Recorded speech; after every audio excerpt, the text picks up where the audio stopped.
Bombazo total. En menos de 12 meses, los hombres que durante décadas sostuvieron el equilibrio del narcotráfico mexicano desaparecieron del tablero uno tras otro. Ismael El Mayo Zambada, el último gran padrino del cártel de Sinaloa, fue entregado en una operación que todavía tiene más preguntas que respuestas. Nemesio Oseguera Cervantes, el Mencho, el hombre que construyó el cártel Jalisco Nueva Generación desde cero y lo convirtió en la organización más violenta de México, murió abatido por el ejército en febrero de 2026 en las montañas de Jalisco. Y apenas 2 meses después, Audias Flores Silva, el jardinero, el hombre que estaba posicionado para heredar el trono del CJNG, cayó capturado en Nayarit tras 19 meses de inteligencia militar. Nadie lo esperaba así. Y lo que ocurrió después lo cambió todo. Porque cuando caen los gigantes, el vacío que dejan no dura. Alguien siempre llena ese espacio. Alguien que llevaba años esperando en la sombra, construyendo alianzas, moviendo piezas, aprendiendo de los errores de los que cayeron antes. Y en este momento, mientras lees los titulares sobre juicios en Chicago y comunicados del gobierno mexicano, hay una nueva arquitectura del poder criminal tomando forma. Una que pocos medios han explicado con claridad. Una que, si se consolida, va a redefinir el tráfico de drogas, la violencia y la política en México durante los próximos 20 años. Quédate hasta el final de este video porque lo que vamos a revelar aquí no lo vas a encontrar resumido en ningún portal de noticias. Vamos a ir pieza por pieza. ¿Quiénes son los nuevos actores? ¿Qué territorios controlan? ¿Cómo se reorganizó Sinaloa por dentro? ¿Qué pasó realmente con el CJNG después de la muerte del Mencho y la captura del jardinero? ¿Y qué papel juegan los carteles del Golfo y de la frontera en este nuevo mapa del poder? La historia completa, desde el principio, va a quedar al descubierto ahora. Para entender dónde está parado el narco mexicano en 2026, hay que retroceder al 25 de julio de 2024. Ese día, Ismael El Mayo Zambada aterrizó en un aeropuerto privado de Santa Teresa, Nuevo México, y fue detenido por agentes de la DEA. Tenía 76 años. Llevaba casi 50 en el negocio. Había sobrevivido a El Chapo, a guerras intestinas, a traiciones, a decenas de operativos, y cayó no porque la DEA lo atrapara. Cayó porque lo entregaron. La versión que trascendió en los días siguientes apuntaba directamente a Joaquín Guzmán López, apodado el Güero Moreno, el cuarto hijo del Chapo. Según declaraciones del propio Mayo ante la justicia estadounidense y lo que el propio Joaquín admitió al declararse culpable en Chicago en diciembre de 2025, Guzmán López usó el engaño para llevar a Zambada a su captura. Lo citó con el pretexto de resolver un conflicto interno en Sinaloa. Lo llevó a un lugar cerrado, lo esposaron, lo subieron a una camioneta, lo trasladaron a un aeropuerto y lo metieron en una avioneta rumbo a suelo americano, con abrazaderas sujetándolo al asiento.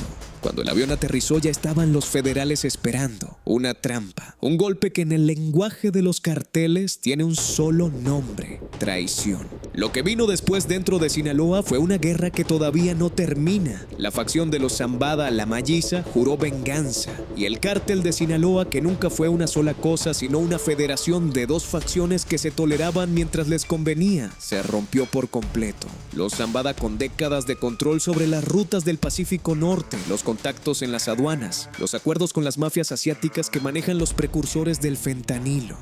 Y los Chapitos, los hijos de El Chapo, Iván Archibaldo, Jesús Alfredo, Joaquín y Ovidio.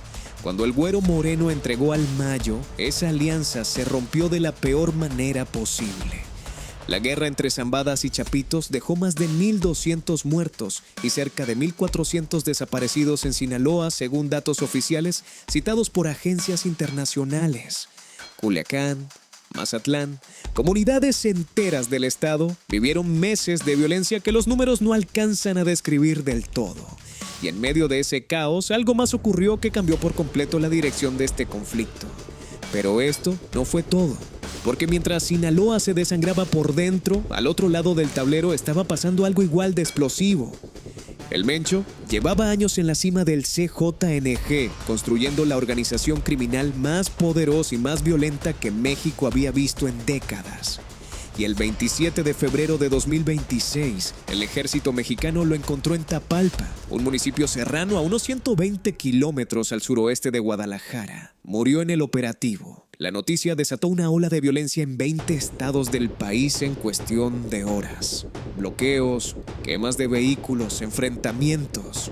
La respuesta del CJNG ante la muerte de su fundador fue inmediata y brutal, como si la organización quisiera demostrar que seguía viva y que seguía siendo capaz de hacer daño aunque su líder histórico ya no estuviera. Pero el Mencho había muerto, y ahí empezó la segunda gran crisis del narco mexicano en 2026. Dentro del CJNG, el nombre que más circulaba entre analistas y en los reportes de inteligencia como sucesor natural era el de Audias Flores Silva, el jardinero. Un hombre nacido en Huétamo, Michoacán, en 1980, que había construido su trayectoria dentro del cártel desde una posición de cercanía extrema con el Mencho. Fue su jefe de escoltas. Controlaba los laboratorios de metanfetaminas en la costa del Pacífico. Nayarit, Jalisco, Zacatecas, Michoacán, Guerrero. Supervisaba rutas de traslado con pistas clandestinas, aviones y transporte terrestre para mover cocaína y fentanilo desde Centroamérica hacia Estados Unidos. La DEA lo tenía en su lista de objetivos prioritarios con $5 millones de recompensa. Y cuando el Mencho murió, el jardinero empezó a movilizar personal, armamento y recursos para hacerse con el control de la organización. No llegó a consolidarlo. El 27 de abril de 2026, 2 meses exactos después de la muerte del Mencho, elementos de la Secretaría de Marina lo detectaron en inmediaciones de Santa María de Oro, Nayarit. Intentó huir. Se ocultó en una tubería bajo la carretera. Los navales bajaron de los helicópteros y lo detuvieron sin disparos. 19 meses de inteligencia, de seguimiento sistemático de sus patrones de desplazamiento, de trabajo conjunto con agencias internacionales. Terminaron en esa tubería en Nayarit. El jardinero estaba en el altiplano 3 días después. Y aquí es donde la historia se pone más oscura. Porque la captura del jardinero no resolvió el problema del CJNG, lo complicó. Desde la muerte del Mencho, varios mandos disputaban la sucesión dentro de la organización. Juan Carlos Valencia González, el 03, Ricardo Ruiz Velasco, el R, y el propio jardinero antes de su caída. Ninguno tenía el peso histórico del fundador, ninguno tenía la red de lealtades que el Mencho construyó durante 2 décadas. Y con el jardinero en una celda, la pelea por el liderazgo del CJNG quedó abierta en el momento más delicado posible para la organización. Justo cuando Sinaloa también estaba en reconstrucción y justo cuando el gobierno mexicano, con el antecedente de la caída del Mencho, estaba demostrando que podía golpear al nivel más alto. Pero sigamos porque hay algo más que nadie está mirando con suficiente atención y que en unos minutos te va a cambiar completamente la perspectiva sobre este tema. Volvamos a Sinaloa porque lo que pasó ahí en los meses que siguieron a la entrega del Mayo es una historia dentro de la historia. Ovidio Guzmán López, preso y extraditado a Estados Unidos en 2023, siguió los pasos de su hermano Joaquín y llegó a un acuerdo de culpabilidad con la justicia americana, admitiendo haber supervisado la producción y el contrabando de cantidades enormes de cocaína y fentanilo. 2 de los 4 chapitos estaban ahora cooperando con Estados Unidos desde celdas federales. Eso significaba que estaban dando información sobre estructuras financieras, sobre corredores de fentanilo, sobre nombres de funcionarios mexicanos en la nómina del cártel. Y mientras eso pasaba, Iván Archibaldo Guzmán Salazar, el mayor de los hijos del Chapo, que sigue sin ser capturado, asumió un papel de coordinación sin exponerse directamente. Según fuentes periodísticas que cubren el conflicto en Sinaloa, Iván opera con una discreción que su padre nunca tuvo. No da entrevistas, no posa con armas, no construye un perfil mediático. Mueve el negocio desde atrás, con intermediarios, y en eso se parece más al Mayo que al Chapo. Su hermano Jesús Alfredo, el Mochomito, también sigue libre y activo dentro de la estructura de los Chapitos. La guerra con los Zambada amainó en sus manifestaciones más visibles, pero los analistas de seguridad son claros. El equilibrio es frágil. Cualquier movimiento equivocado, cualquier golpe a una de las partes que la otra perciba como una ventaja, puede reencenderla en horas. El cártel de Sinaloa en 2026 funciona más como un archipiélago que como una organización centralizada. Islas de poder que operan con autonomía, coordinadas por acuerdos informales y por el miedo mutuo a que si una cae, arrastre a las demás. Y en ese contexto de doble crisis, tanto en Sinaloa como en el CJNG, hubo un detalle que muchos analistas pasaron por alto y que ahora resulta fundamental para entender el mapa actual. Antes de la muerte del Mencho y antes de la captura del Mayo, el jardinero había sido el artífice de una alianza entre el CJNG y los Chapitos que cambió la geometría del poder criminal en México. Según el periodista Oscar Valderas y publicaciones de Illicit Investigations, el contacto inicial se produjo días antes de la entrega del Mayo. Iván Archibaldo, anticipando una ofensiva de los Zambada, buscó al Mencho. El emisario fue el jardinero. Los términos del pacto fueron concretos. El CJNG recibiría control sobre Nayarit, Chiapas y Zacatecas. Los Chapitos conservarían Sinaloa, Durango y Sonora. Y el jardinero asumiría funciones de protección para Iván y Jesús Alfredo Guzmán a cambio de acceso a las rutas del norte. Un acuerdo de supervivencia mutua entre dos organizaciones que históricamente se miraban con desconfianza. Lo que terminó de convencer al jardinero, según estas versiones, fue algo personal. Su hermano, Jesús Miguel Flores Silva, había sido asesinado en noviembre de 2022 en la zona dorada de Mazatlán, en un crimen atribuido a sicarios de los Zambada. El pacto con los Chapitos era también una forma de posicionarse contra el enemigo que mató a su hermano. Esa alianza, sellada en los meses previos a la caída del Mayo, transformó el tablero. Sinaloa fracturada más el CJNG en un lado, los Zambada en el otro. Y los Zambada buscando dónde apoyarse para resistir. Ahora bien, la captura del jardinero y la muerte del Mencho rompen esa ecuación en parte. Pero los acuerdos territoriales firmados entre las dos organizaciones no se borran de un día para otro. Los Chapitos siguen necesitando al CJNG como contrapeso frente a los Zambada. Y el CJNG, aunque sin liderazgo claro, sigue teniendo la estructura operativa más extensa de México. La alianza puede sobrevivir a sus arquitectos. Y esto nos lleva al tercer actor en este nuevo mapa. Uno que muchos dan por irrelevante y que está demostrando tener más músculo del que parece.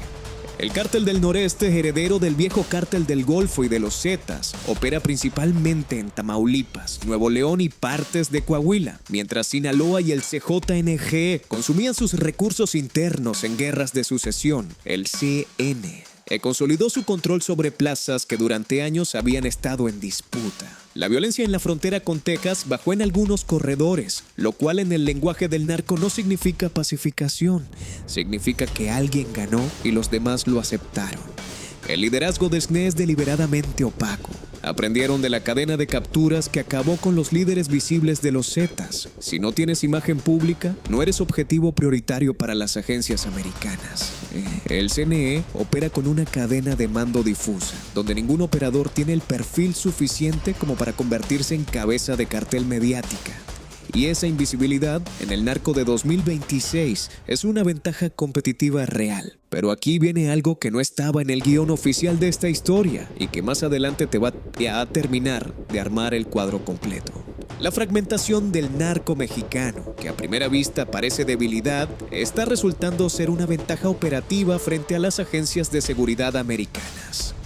La DEA construyó décadas de inteligencia sobre estructuras centralizadas. Golpeas al jefe y la organización se tambalea. Pero cuando el poder está distribuido, cuando hay 12 liderazgos regionales en lugar de uno, matar al Mencho y capturar al Mayo produce un impacto mediático enorme y un impacto operativo mucho menor de lo que parece.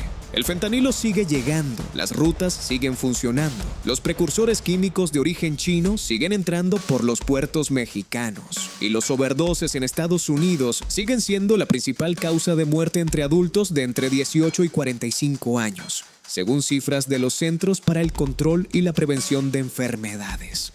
El titular dice: matan al jefe del narco. La realidad dice que el negocio no paró ni un día. Hay algo más que trascendió en las últimas semanas y que aún no tiene confirmación oficial, pero que está circulando con fuerza entre periodistas especializados. La captura del jardinero desató una ola de violencia en Nayarit y estados aledaños en cuestión de horas. No fue improvisada. Fue la respuesta coordinada de células del CJNG que ya tenían ese protocolo activado para el caso de que cayera un mando de ese nivel. Lo que eso dice es que la organización, aunque sin líder claro, mantiene una estructura de reacción que funciona de forma autónoma. No necesita una cabeza para defenderse, y eso es exactamente lo que hace al CJNG del periodo post-Mencho tan peligroso como lo era antes. En México, el panorama político complica todavía más el escenario. El gobierno de Claudia Sheinbaum heredó una relación con las fuerzas de seguridad y con los grupos criminales que el periodo de López Obrador había dejado en un estado que varios analistas describen sin rodeos como captura parcial del Estado. Hay regiones donde el narco gestiona servicios básicos, donde la autoridad municipal responde a los intereses del crimen organizado antes que al gobierno federal, donde la presencia del Estado existe en el papel y en ningún otro lugar. La secretaria de Marina y las Fuerzas Armadas presentaron resultados concretos. La muerte del Mencho en febrero y la captura del jardinero en abril son los golpes más significativos al crimen organizado en muchos años. Y eso hay que reconocerlo. Pero los analistas del Centro de Investigación y Docencia Económicas y de otras instituciones académicas mexicanas señalan que los grandes corredores de tráfico de drogas siguen intactos, que los grupos regionales que operan en la extorsión y el control territorial no han sido tocados y que la pregunta verdadera es qué pasa con el vacío que dejaron estos líderes cuando la organización no colapsa, sino que se reorganiza. Y eso nos lleva a la pregunta que nadie en la política mexicana quiere discutir en voz alta. ¿Quién o qué facilitó que Joaquín Guzmán López pudiera mover al Mayo Zambada en avión desde territorio mexicano hasta la frontera sin que las autoridades lo detuvieran? Esa operación requería logística, requería silencio institucional, requería que ciertas personas miraran para otro lado en ciertos momentos. La DEA recibió al Mayo en suelo americano, pero la mitad de esa operación ocurrió en México, y ahí el silencio sigue siendo ensordecedor. El gobierno mexicano protestó formalmente ante Washington, habló de violación a la soberanía nacional. El Departamento de Justicia americano nunca explicó la mecánica completa del operativo. Y en ese vacío florecieron versiones que van desde la cooperación encubierta de sectores del gobierno mexicano hasta hipótesis más oscuras sobre facciones dentro de las fuerzas de seguridad, con lealtades que no pasan por el Estado mexicano. Lo que sí está documentado es que el caso del Mayo fue el primero en el que un líder de ese nivel fue capturado sin un operativo militar visible. Simplemente apareció en un aeropuerto americano. Y eso dice mucho sobre cómo funciona realmente la captura del crimen organizado en el siglo XXI. Menos Hollywood, más traición entre socios. La economía del narco mexicano en 2026 tampoco es solo droga. El tráfico de fentanilo, cocaína y metanfetaminas sigue siendo el negocio principal. Pero el crimen organizado diversificó sus ingresos de una manera que lo hace más resistente ante los golpes a sus estructuras de tráfico. La extorsión a empresas, comercios y agricultores es en estados como Michoacán y Guerrero, una fuente de ingreso que en algunos análisis supera al propio tráfico de drogas. El tráfico de personas desde Centroamérica y hacia la frontera norte genera ingresos enormes para los grupos que controlan los corredores migratorios. Y la minería ilegal en estados del sur se convirtió en otro negocio de escala significativa. El resultado de esa diversificación es una resistencia que hace 20 años no existía. Cuando se golpea una línea de negocio, las demás siguen funcionando, y los ingresos de las demás financian la reconstrucción de la línea dañada. En el frente internacional, el CJNG en particular había avanzado posiciones en Europa antes de la muerte del Mencho, según investigaciones periodísticas de El País y del diario holandés NRC. Células vinculadas al CJNG y en menor medida a Sinaloa habrían profundizado su presencia en la cadena de distribución de cocaína en España, Países Bajos y Bélgica. Europa era un mercado que durante décadas fue territorio de los colombianos. Los mexicanos entraron y con la muerte del Mencho, esas células en el extranjero están ahora sin el paraguas del liderazgo central, operando con mayor autonomía. Lo que eso genera en términos de control y disciplina interna de esas redes es algo que los servicios de inteligencia europeos están mirando con mucha atención. Chiapas se volvió un escenario especialmente preocupante durante todo este periodo. Grupos vinculados al CJNG y organizaciones locales se disputaron el control de comunidades enteras en la frontera con Guatemala, generando desplazamientos masivos de población que organismos humanitarios documentaron a lo largo de 2024 y 2025. La frontera sur de México, que durante años fue principalmente un corredor de migrantes, se convirtió en un territorio donde el crimen organizado opera con una autonomía que el Estado no ha podido revertir. Y esa frontera sur, en el nuevo mapa del narco, cobra una relevancia estratégica que no tenía hace 10 años. Guerrero, Michoacán y Colima siguieron siendo los estados más violentos en términos relativos. Y en esos 3 estados se ve con claridad el modelo de fragmentación. Docenas de grupos locales, algunos vinculados al CJNG, otros a lo que queda de Sinaloa, otros con alianzas cambiantes, peleándose por el control de municipios específicos, de plazas de extorsión, de rutas locales. El narco de los grandes padrinos y los corridos épicos convive con un narco granular, municipio por municipio, que es en muchos sentidos más difícil de combatir y más invasivo para la vida cotidiana de la gente. Y ahora hay que mirar los nombres que van a dominar las noticias sobre narco en los próximos 2 o 3 años. Dentro del CJNG, con el Mencho muerto y el jardinero preso, la sucesión quedó disputada entre varios mandos. Juan Carlos Valencia González, el 03, y Ricardo Ruiz Velasco, el R, son los nombres que aparecen con más frecuencia en los reportes de organizaciones especializadas como Inside Crime. Ninguno tiene el carisma fundacional del Mencho. Ninguno tiene la historia suficiente como para imponerse sin resistencia. Y la organización podría atravesar el mismo periodo de fracturas violentas que atravesó Sinaloa después de la captura de El Chapo. Solo que esta vez lo haría en un contexto en el que el gobierno ya demostró que puede llegar al nivel más alto. Dentro de Sinaloa, Iván Archibaldo sigue siendo el punto de equilibrio más probable entre las facciones que quedan operativas. Pero su liderazgo depende de sostener una tregua con los Zambada, que no tiene garantías sólidas, de mantener a los mandos medios alineados cuando ya no hay una figura de autoridad indiscutida, y de gestionar la información que sus propios hermanos están dando a la justicia americana desde sus celdas. 3 variables que pueden explotar por separado o al mismo tiempo. La relación México-Estados Unidos en materia de seguridad está en uno de sus momentos más tensos de los últimos años. La administración Trump designó a los carteles mexicanos como organizaciones terroristas extranjeras, presionó con aranceles, exigió cooperación en niveles que el gobierno de Sheinbaum no puede conceder sin consecuencias políticas internas graves. Y en ese triángulo de tensiones, el narco opera, porque el narco siempre opera mejor cuando los estados están mirando para otro lado o están demasiado ocupados mirándose entre ellos. Lo que está claro al terminar esta historia es que la era de los grandes patriarcas del narco mexicano llegó a su fin de forma definitiva en los últimos 12 meses. El Chapo en una celda de Colorado desde 2019, el Mayo esperando sentencia en Estados Unidos, el Mencho muerto en las montañas de Jalisco, el jardinero en el altiplano con una condena pendiente de 45 años, los chapitos divididos entre la cárcel y la clandestinidad.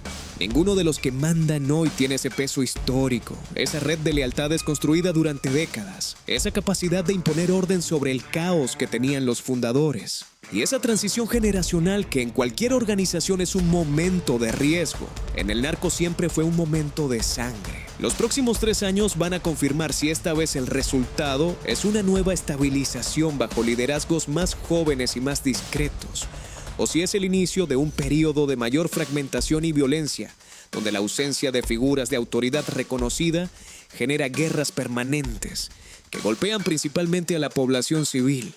La evidencia de los últimos 12 meses apunta más a lo segundo que a lo primero. La fragmentación de Sinaloa, el vacío en el CJNG, la proliferación de grupos locales en el sur y el sureste, los reacomodos en Tamaulipas y la frontera norte. Todo sugiere que el mapa sigue en movimiento, que las líneas no están trazadas que la estabilidad que algunos analistas anticipaban después de tantos golpes al crimen organizado no llegó o llegó solo de forma provisional. Lo que sí quedó al descubierto con todo esto es algo más profundo. El negocio sigue, el fentanilo sigue llegando, los túneles siguen funcionando, los precursores chinos siguen entrando por los puertos y los muertos en México y en Estados Unidos siguen acumulándose. Los titulares hablan de victorias. Los números hablan de otra cosa, y la gente que vive en Culiacán, en los municipios de Guerrero, en los pueblos de Nayarit, donde el CJNG tenía su propio sistema de orden, no necesita que los analistas le expliquen que algo cambió. Lo viven todos los días. Esta es la historia que los titulares no terminan de contar. La captura del Mayo fue noticia durante una semana. La muerte del Mencho duró en los encabezados quizás 10 días. La captura del jardinero 4 o 5. Pero lo que está pasando ahora, esta reconfiguración silenciosa del poder criminal en México, esa va a definir la realidad de millones de personas durante años. Si este video te abrió preguntas sobre algo que creías entender, si hay algo que no sabías o que cambió la forma en que ves este tema, deja tu opinión en los comentarios. Me interesa especialmente la perspectiva de los que viven o vivieron en los estados que mencionamos. Y si conoces a alguien que sigue este tema, sin poder armar el cuadro completo, comparte este video. Para eso está hecho. Nos vemos en el siguiente.